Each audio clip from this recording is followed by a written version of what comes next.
Okay, good morning, everybody. Nice to be here. Thank you to the organizers for inviting us. So my name is Paul Bradley. This is Loic Bonvarlet. We're from Kigen. We wanted to talk you through the difficulty that it is in connecting things today. Because, again, IoT is tough, it's hard, but when it works, it's magic. So let's start with the problem. We have too many different radio bearers to choose from. It's an a la carte menu. 3GPP on the cellular side, keep on spinning up new things. We have we've obviously NB-IoT, LTE-M, we have RedCap that's coming. We have so many different things on the menu that people start to get lost. And it's almost like a train, you're waiting for the next one instead of jumping on the one that's like just leaving. So it's kind of delaying almost the adoption of use cases and the motoring forward. It's confusing. How do you balance the power? How do you balance the range? How do you balance the bandwidth? How do you balance all of those different things? It's confusing. You have the SIM card. So Afzal had a famous quote that I was watching on YouTube the other day, where he was telling he felt like a sweet shop when he was giving out SIM cards at this conference last year. He was giving out samples, and he felt like somebody who was giving out sweets. And that is largely because of the bureaucracy that's there in the mobile operator. A good benchmark of a partner to work with, at least in the cellular space, is how long does it take them to sign an NDA? If it takes longer than a day or even a week, you already know that it might not be the right partner to go with, because an NDA should be a click. That's it.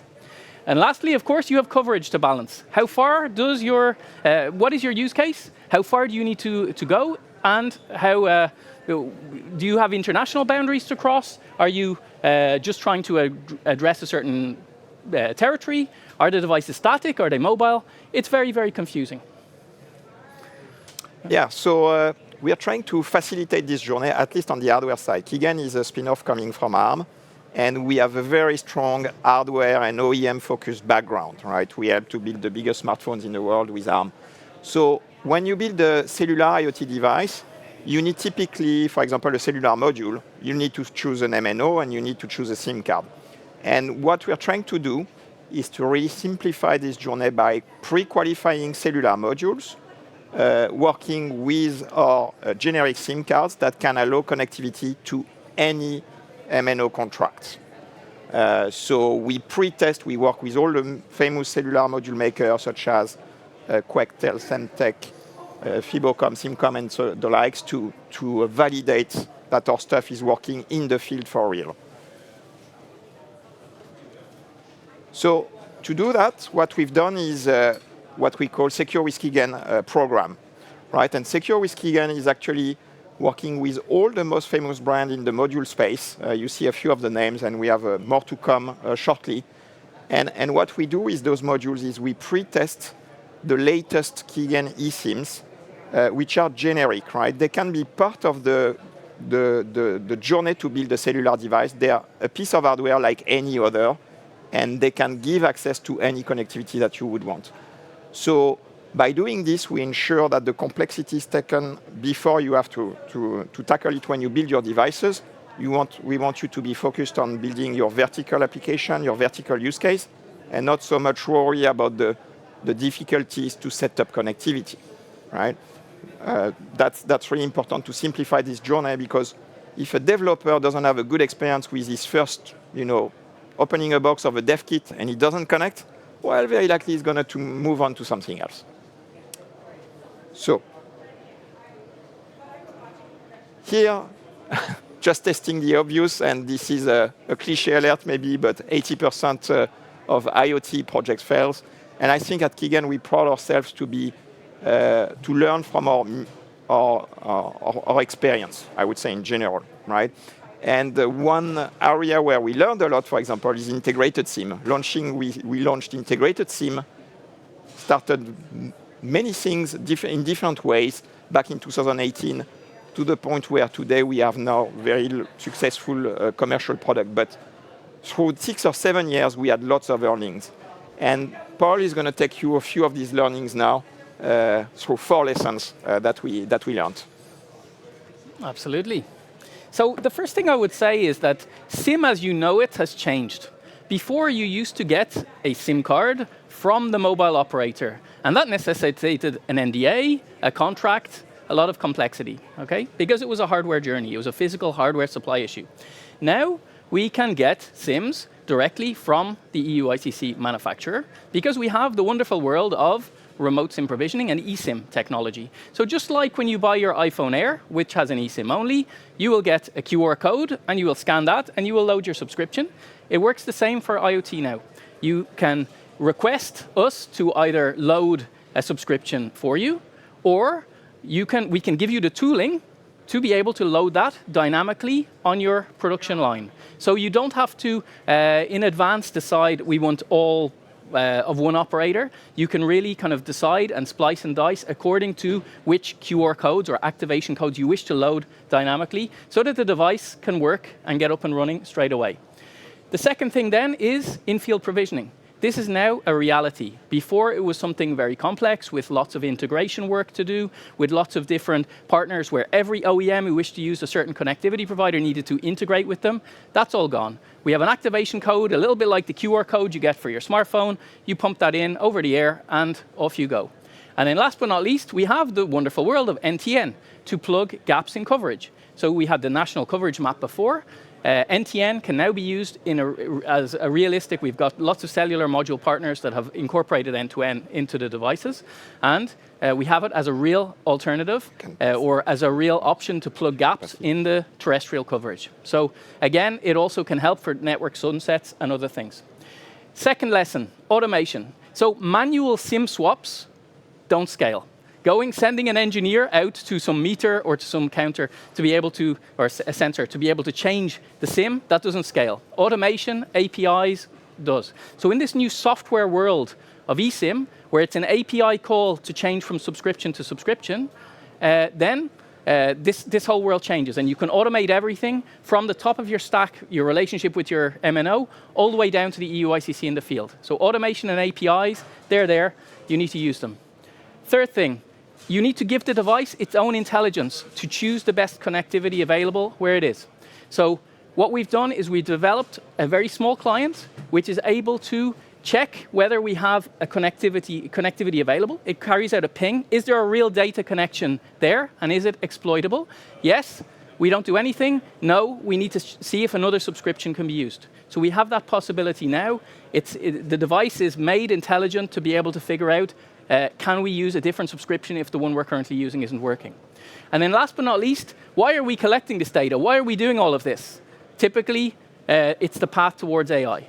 And in AI, the problem is that if you have data that's not trustworthy, then everything is useless. It's like generating things that are based on AI-generated data. Then it becomes like totally obfuscated decision-making.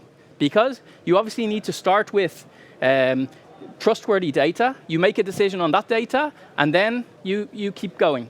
And if you can't prove that data is authentic and has been collected at a certain point where you believe it's from, then the system won't work. So what the SIM enables you to do is to sign the data. So you can use the eSIM technology to sign the data to prove its trustworthiness, and you can prove its data provenance. So extremely important. Back to you, Loic. Yeah. So how do we practically do that? When a manufacturer of an IoT device starts to reach scale, he faces the problem of manufacturing and how does he scale the manufacturing. And originally, in the SIM world, you had to, for example, if you worked with multiple MNOs, you had to source one MNOs from each, etc. So with what Paul presented about a generic SIM SKU, right, we are able to basically make the SIM part of the hardware build and then load dynamically the target subscription, the target connectivity for where the device needs to go. So we do that enabling the developer by giving them, for example, sample blank cards. I'm circulating some of the MFF2, MFF4 SIMs, where you can easily experience for yourself. You can load the connectivity profile from anywhere. And so this really streamlined the cost of manufacturing because the SIM becomes a component like any other. It's generic, right? It's like you source your Semtech module for your LoRa connectivity or your Wi-Fi module, etc. It's one more component of the build. And so concretely what it means with some of our bigger customers. So here I give the example of Itron, smart metering. Right? What they do is install generic eSIM into their manufacturing, into their smart meter. Before, they had the problem of sourcing multiple SIMs from multiple MNOs. Now they can have a single SKU, solderable, and they download on the fly the profile that they need. Okay? And this results into actual direct savings for manufacturing costs. Right? You save time, you have less part to manage, so it's easier. Another product that you might have seen through the news if you're a sport enthusiast, but there was a recent launch around a smartwatch combining NTN and cellular. And so for NTN, we use even the technology further, which is integrated SIM, part of a Sony Altair chipset integrated into a module. We have a profile for the Skylo connectivity. Skylo is a constellation, a provider of NTN connectivity. And we enable that profile securely, dynamically, during the manufacturing of this device.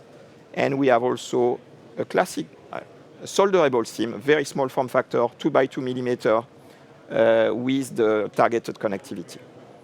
So this is really, I would say, one of the flagship projects that we have around the combination of cellular and NTN, combination of all the latest technology, eSIM and integrated SIM in the smallest form factor.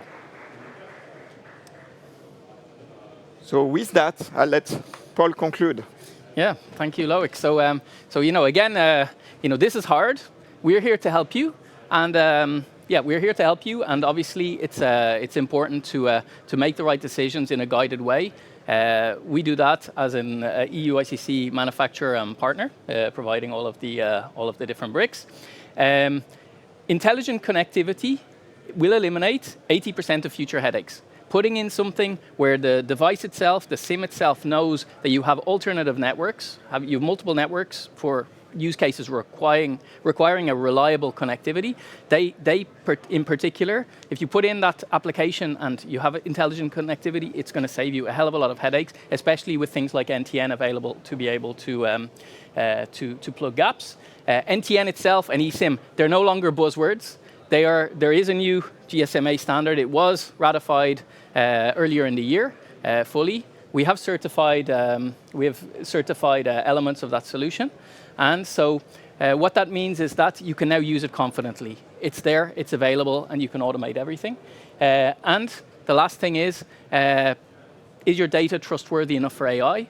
The data provenance is extremely, extremely important. Make sure that the data that you're collecting and using can be trusted, and it's not something which has been generated several layers ago and has become something obfuscated.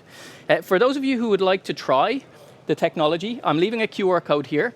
We have SGP32, so Kigen eSIM for IoT trials available for those who wish to avail of them. If you want to register for that, you can click the link, and we set you up with a trial account, and we would give you some sample SIMs with an operator ready to get going. You paste in your activation code of your home operator if you want to change, if you want to try different things. It all works. So thank you, and if you've got any questions, we'll be around today and tomorrow, or you can catch us outside. Okay, thank you. Thanks, everybody. Thank you.